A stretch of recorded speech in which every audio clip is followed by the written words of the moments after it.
I've told the story, and I love the story of the African pastor who was talking to a friend of Kristen and ours who started in ministry in Kenya for an orphanage for kids. And God had spoken to her at night and says, I want you to start this orphanage. And she's a retired school teacher.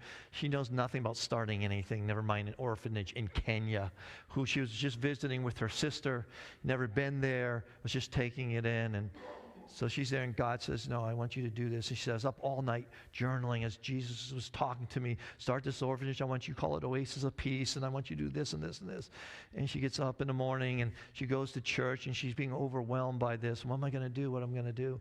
And she goes to the church, and she goes, I'm in the back row. And she's really funny. She goes, I stick out. She's almost 6 feet tall. She's pasty white and has red hair. She goes, I stick out in Kenya. And so she's sitting in the back row and just having trouble with this. And the pastor says, oh, our sister here, God told her to start an orphanage called Oasis of Peace. Won't you come up and tell us about it? And she's like, what? And so she stumbles up and she goes, I talked about it. She tells a story of what she went through. And she finishes, at the end of the service, she walks up to the pastor and she says to him, I can't believe you knew that. I can't believe you knew that.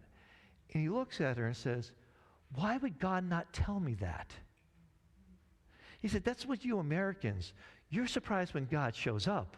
We're surprised if he doesn't show up. We expect him to show up every day.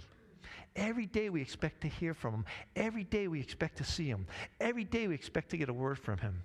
But you guys are surprised when he actually shows up. He goes, what's wrong with you guys?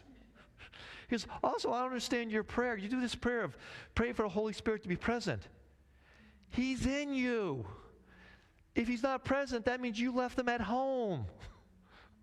He says, you should never be praying that because he resides in you. He goes, I don't get you Americans. And I just thought that was so, when she told the story, I'm like, oh man, Gigi, that's an amazing story. I said, you're right. We are surprised when he shows up.